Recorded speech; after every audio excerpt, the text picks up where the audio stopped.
যে আমাদের পরিবারের পক্ষ থেকে সাংবাদিক সম্মেলনের ডাক দিয়েছি, তার জন্য আপনারা উপস্থিত হওয়ার জন্য আপনাদের সবাইকে আমাদের পরিবারের পক্ষ থেকে কৃতজ্ঞতা প্রকাশ করছি এবং ধন্যবাদ জানাচ্ছি।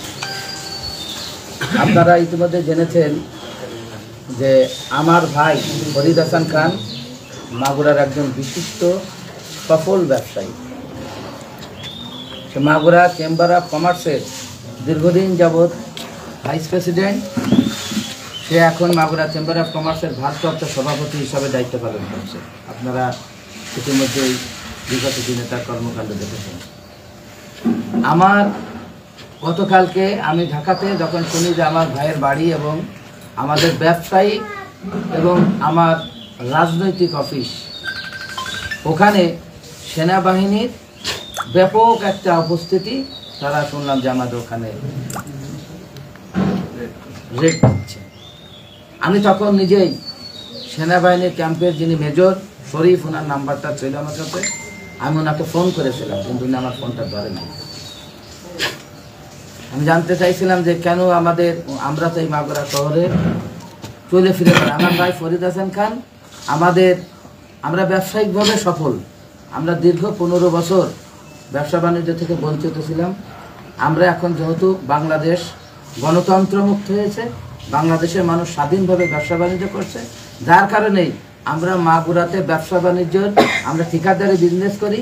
আমরা বিভিন্ন জেলা থেকে বড় লাইসেন্স নিয়ে আসে, আমরা কন্টেস্ট করে লোয়েস্টে আমরা বিভিন্ন দপ্তর থেকে কাজ দিয়েছি, যেমন এলজিডি, জনস্বাস্থ্য, আমরা লটারিতেও কাজ পেয়েছি 3-4টা, এবং আমরা লোয়েস্টে কাজ নিয়েছি।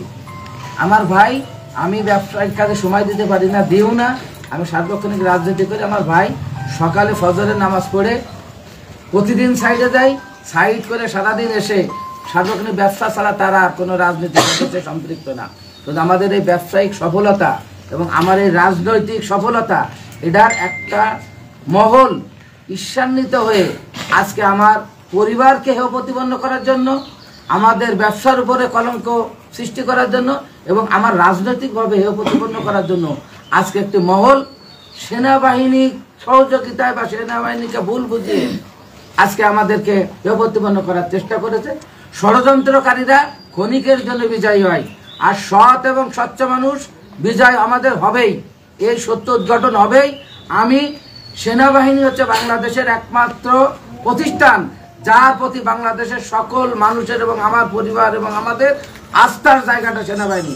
এই জন্য আমি আজকের এই সংবাদ সম্মেলনের মাধ্যমে সেনাবাহিনীর আজকে যে সকল সদস্য, যে সকল অফিসার আমার ভাইকে গ্রেপ্তার করেছে এবং অস্ত্র উদ্ধার দেখাইছে, যা আমরা এটা পরিত্যক্ত, আমার যে অফিসটা ওনারা অস্ত্র পেয়েছে, আমার অফিসের একটা অজুখানা এবং কমন বাথরুম আছে যেটা কোনো দরজা নাই, সেইটার উপর থেকে আমি শুনেছি, সেইটার সিলিংয়ের উপর থেকে অস্ত্র উদ্ধার করেছে।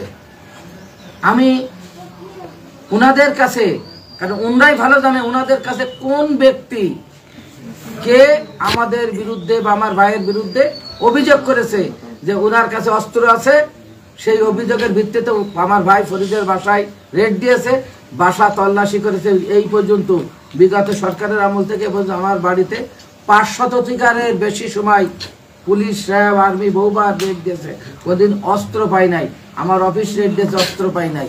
কিন্তু আজকে আমি উদাত্ত আহ্বান জানাবো মাগুরা প্রশাসন, গোয়েন্দা সংস্থা, ডিজিএফআই, এনএসআই, সেনাবাহিনীর কাছে, ওনারা নতুন করে আবার যারা অভিযোগ করেছে অভিযোগকারীদের বিরুদ্ধে, তাদের বিরুদ্ধে খোঁজ খবর নিলেই পেয়ে যাবে এই অস্ত্র তারা এখানে রেখে তাদেরকে সংবাদ দিয়েছে। কারণ আমরা অস্ত্রবাজি করি না, আমরা চাঁদাবাজি করি না, আমরা কোনো দখলবাজি করি না, প্রতিনিয়ত আমরা ব্যবসা করি। হালাল ব্যবসা ছাড়া কেউ বলতে পারবে না আমরা করছি, এবং ব্যবসা ছাড়া আমাদের কোনো অন্য কোনো ওয়েতে ইনকামের কোনো জায়গা নাই। মাগুরার একজন মানুষ যদি বলতে পারে যে না আমাদের ব্যবসা ছাড়া কোনো সালিশ দরবার, কোনো তদবির বাণিজ্য